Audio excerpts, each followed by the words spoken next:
Hey, loyal subscribers. I think there might be 12 of you. I'm bringing you some more TH11 3-star war attacks.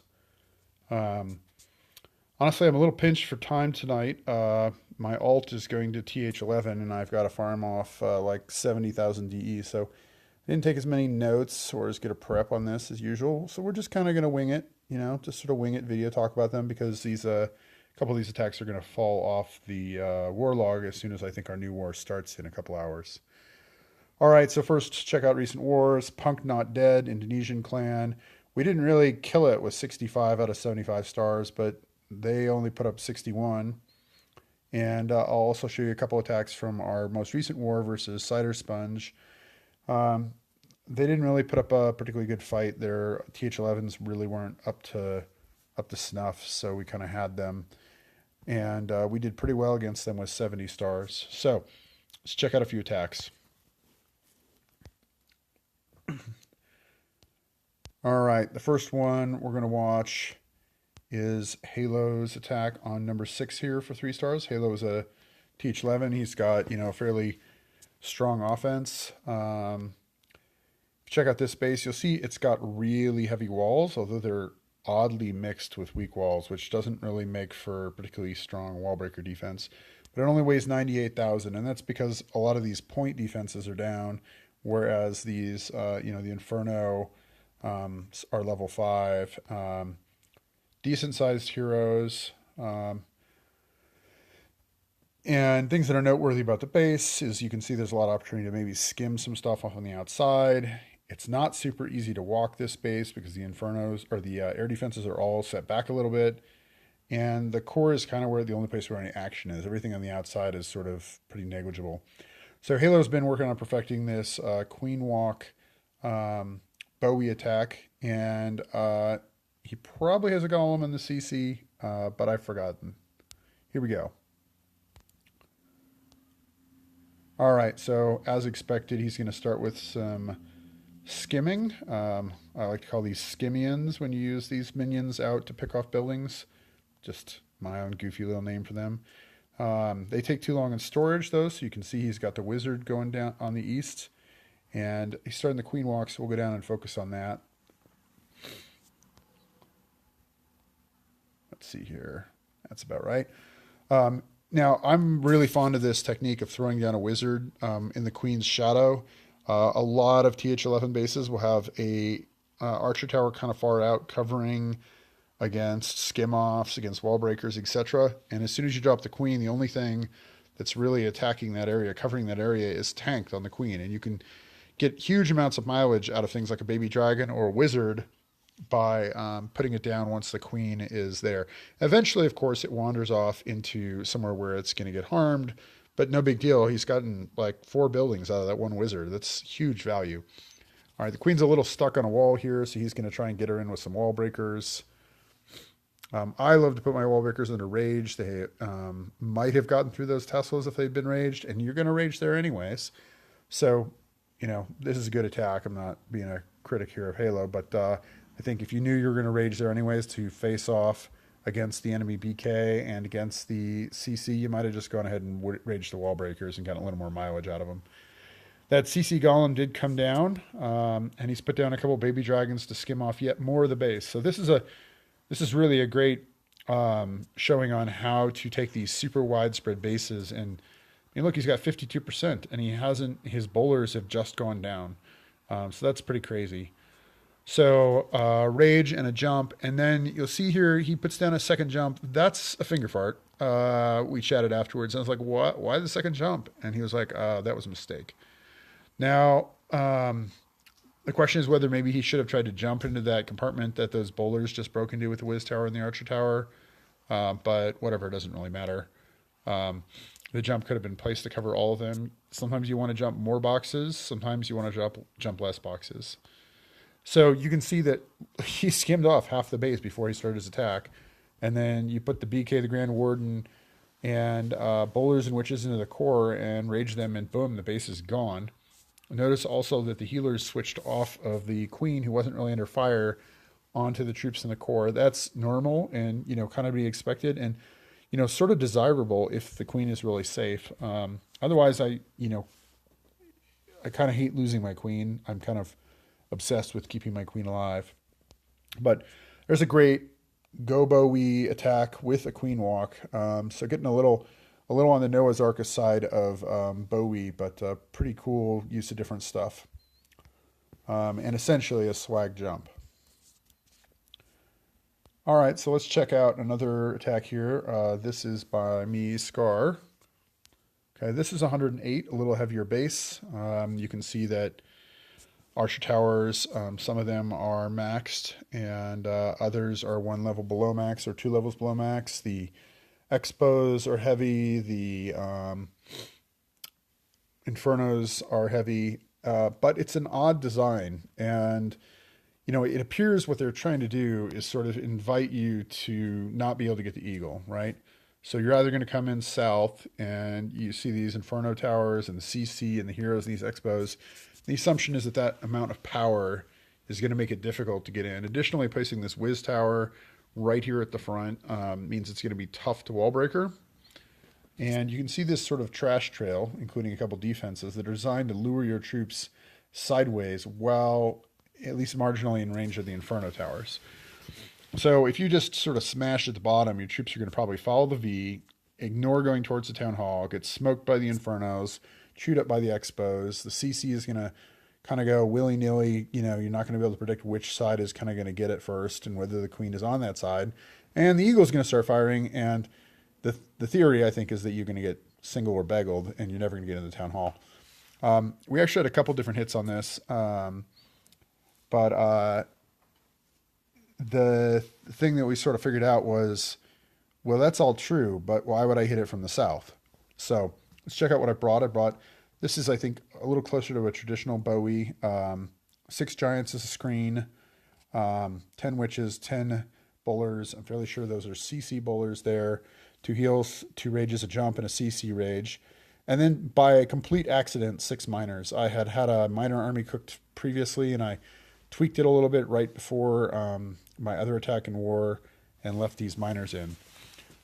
As it turns out, they're great. So let's check it out. Okay, so screening giants go down on the southwest as expected. Take some giant bombs in the face, so that saves the witches a little bit. CC comes right out. Little slow getting my poison down. Drop a heal there instead because I'm a little worried about what that dragon's going to do. So this is a pretty fast and furious kind of entry. And I get the jump down right away so that hopefully they'll go get that single. Meanwhile, Baby Dragon up on the north. That's to try to sort of limit the amount of troops that wander that direction. Okay. Queen is working along to the southeast. Bowlers have gone into the center. Got some witches and some giants up top. Grand Warden ability went off when the single Inferno was in range. And as you can see, my BK has gotten bonked, but my Queen and my Grand Warden are still alive. Now, this isn't a Queen walk. There are no healers, so there's no tanking going on. But you probably noticed when you're looking at this base that it was really spread, so not a lot of focused defense, and not a lot of compartments, so the witches' skeletons can kind of walk wherever they want. Now, I started as I was watching my own attack, because there's only just a rage and a pop to drop at this point. I was a little confused about why the witches got stuck on that wall by that wizard tower instead of going over to the cannon. But it worked out well for me because the wizard tower wasn't able to smoke those witches. He was just focused on skeletons the whole time. So at this point, there's only about 5 defenses left. You've got a couple bowlers, a couple witches on each direction. You've got the Queen going. I'm about to pop her because she's pretty dinged up. I was really holding out, kind of dancing with the devil there on that. Not sure really, to be honest, quite why I waited that long, but some skeletons and some barbarians and a bowler get stuck in the center the whole time because they jumped in and never could get out. I thought that was kind of funny. So there you go. You know, a bowie with some extra bonus miners. I'm sorry I didn't really feature them there. It turns out they were buried in that mess that was happening in the center very quickly and picked off the eagle for me, which is why they ended up being kind of clutch. Anyways, you've got the replay button. You can go back and check them out if you want. Oh, there's my farm base. Oh no, I don't see my farm base. All right, so in our war Cedar Sponge, we also had a couple of TH11 hits for 3 stars. So we're gonna go over here and check those out. Let's start with mine against Killer Beast. Okay. Well, so you check out this base. Well, I'll go ahead and get my troop comp up so you can look at that at the same time. 107, so again, kind of on the heavier side. Infernos are up, Expos are up, a bunch of white on the defenses, but just not all quite finished off. Decent walls, not by no means TH11 max, but enough that you're just not going to chew through them with the BK and not get hung up for a little while. And so for this one, I brought a Queen Walk and a lot of miners. I want to talk a little bit about my auxiliary troops really quickly. I often bring this sort of package farming. And when I see a ring in war, I often think about using something pretty close to my farming army because I have a lot of practice trying to 3-star 11s that are rings from farming. So I've got 2 giants, 6 wall breakers, 4 wizards, 2 baby dragons, 2 minions, and 2 archers. Those troops are really just to funnel cut and get the wall breakers in. They don't really have any function outside of that. If there were some corner huts, which there aren't, then that's probably where the archers would go. I usually use the minions to try to find an outside building or two to cut off. That can help keep the miners from drifting out unexpectedly. The giants and the wizards often go down in front of the queen on a queen walk in order to get the wall breakers in safely. You can use them to. A couple of giants will tank off a few high-level defenses for a very brief period of time, and 2 or 4 wizards behind them will rip through some lightweight buildings like barracks and camps, eliminating that trash trail from leading the queen around. And then for these queen walks, I just bring 1 heal for the miners typically, and sometimes I use it to rescue the healers if they get chewed by a multi-ball inferno. I think that might happen in this one. All right, let's check it out.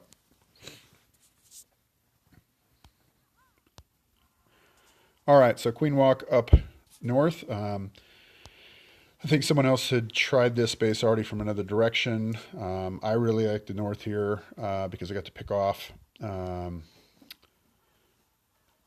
several buildings with the baby dragon and then walk my way into the queen and this air defense. Giant goes down just to help guard that wall breaker. Poison goes down on the CC. These guys were mostly packing dragons, which honestly versus an AQ50 is not the best CC. I think you can do better with things like witches or loons. Giant gets smoked, but he did a good job. Now, noteworthy, I only used 1 giant there because I didn't need to. They weren't going to go off alone and get killed by defenses. If you drop 2 near a queen, even though that's only 10 troops and the hero is supposed to count for 25, I have found that 2 giants will sometimes steal the healers. So if I'm going to put the 2 giants down, I try to put them out where they are going to tank and die and not where they're going to go in with the queen. All right, another rage goes down here to keep going through. I dropped that wizard out there to try to push her in because I want her to get the eagle and then inferno and not accidentally turn the corner. But the base design is not perfect, so she does go in and get the eagle. I think with maybe just a little bit of change, you could get it so that she would have swung around and taken longer to get them. And then I start the miners because we're kind of well into the attack at this point. That was about 90 seconds left. I push in the Barbarian King, the GW, the CC Bowlers, the remaining Giant, all behind. Still sitting on a few cleanup type troops. Go ahead and rage those troops to keep them ripping, and I rage the Queen again to keep her alive. I healed around the bomb tower because there's usually a giant bomb by the bomb tower, and the miners don't love bomb plus bomb tower without a heal. Okay, you can see the Queen is still working up top. Picking off the 3rd air defense is the Barbarian King. Everybody's getting a little beat up, and I'm just starting to worry about getting that core, so I went ahead and popped there just to kind of give a little bit more sustain. You can see that a number of miners have kind of gone outside here. That's pretty common. But fortunately, everyone survives, and the Queen finishes off the Inferno in the Town Hall. And, not a lot of time left, but quite a few miners. So really pretty effective attack. I think most of that comes down to setup. The queen is able to take down several things that might have given the miners grief, like Inferno and the Eagle and the Archer Queen and the CC. And when you can get that kind of mileage out of your queen walk, it's really hard to not go with that option. When they make it really difficult to walk, I start thinking about maybe a more traditional bowi. All right, so number 3 here, Dog Soldier. Ken, our leader, fearless leader, manages the 3-star. This is, again, it's a little bit of an interesting base. Kudos to these guys for being willing to put up unique base designs, but, these aren't really very meta, and I think we, did a pretty good job of analyzing and trying to get them, even though we didn't get them all. We did pretty well against these TH11s. So, big ring type of base, personally me, I'd want to try and queen walk off and then slam my miners in at the Inferno and the Eagle. But let's check out what Ken does. So, he brings 17 miners, 4 healers. That's basically the bulk of the attack. He's also got a few bowlers and some giants. And I suspect CC hogs, actually, but I forget. All right, let's see how he does it.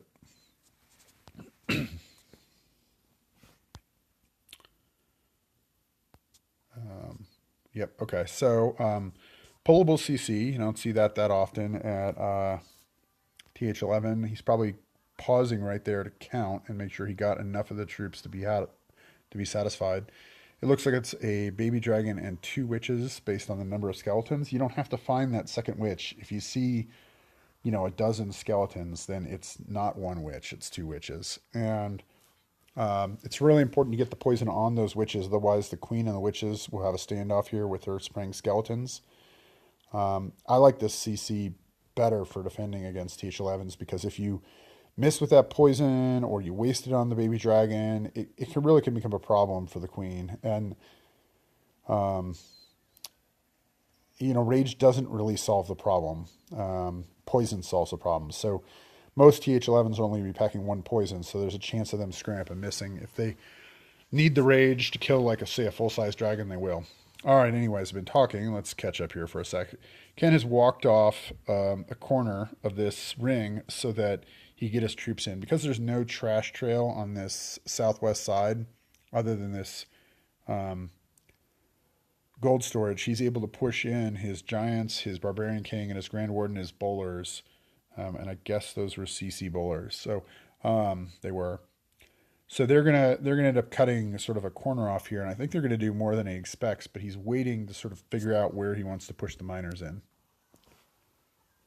Probably also waiting to decide whether he wants to use the heal, and he goes ahead and uses one of the heal and the grand warden ability to get through the Eagle, the enemy barbarian king, some of these other heavy defenses in here. And then he pushes in the miners from the west, where they will go straight to the town hall. This is a great way to use miners in a really 2-star safe way. I don't think we had a 2-star hit on this base. So a lot of times if we don't, we like to see a 2-star safe attack. That is, you maybe instead of trying to send the miners all the way around the ring, you try to really cut funnels so that they can get into the town hall. And he does that. The healers switch to the miners, as you saw, but which results in the queen getting killed. But he's still got giants and the Grand Warden and a bunch of bowlers working. Using that heal spell and the Grand Warden's ability on this team, plus having a BK-48, has meant that a lot of those troops from that initial push made it all the way around, basically half of that middle ring. So at this point, he's got trash getting cleaned up on the southwest. 2 archers is a little bit of a tall order for a gold storage, but not bad. Miners picking up gold storage, BK moving around, bowlers and a wizard moving around, and then a minion and some miners picking off that barrack on top. And, the more spread a base is, where it really occupies a lot of space, the more you want to think about having a couple extra troops lying around. Against a really compact base, these miners would move through it quickly and get the cleanup done, but when the base is really spread out, they're not really fast enough to feel certain that they can move from the north side to the south side with the time left. So always good to have those handful of archers or minions or 1 wizard in the back pocket. I personally have a hard time hanging on to the wizard to the end of the attack, so often I'd prefer to have minions and archers for those lightweight buildings. And I also, I can get those minions and archers out earlier, and if I lose one, it's not the end of the world. Whereas if you have a single wizard and you are too aggressive putting him out, and it gets picked off by that lonely cannon, then you're in trouble. All right, well, guys, I hope you enjoyed that. A couple of bowi style attacks, one with queen walk, one without, and a couple of minor attacks, one with a lot of bowlers and one with not so many bowlers. I hope that helps you out with planning your own TH11 war attacks. I'll try to have a little better notes and stuff in general, but I wanted to get this out before I lost these attacks, and as I said, I got to get busy farming with that alt. I'm running out of time. Thanks for watching. Hit the subscribe button if you like this. That's what will keep me going on these videos if you enjoy them.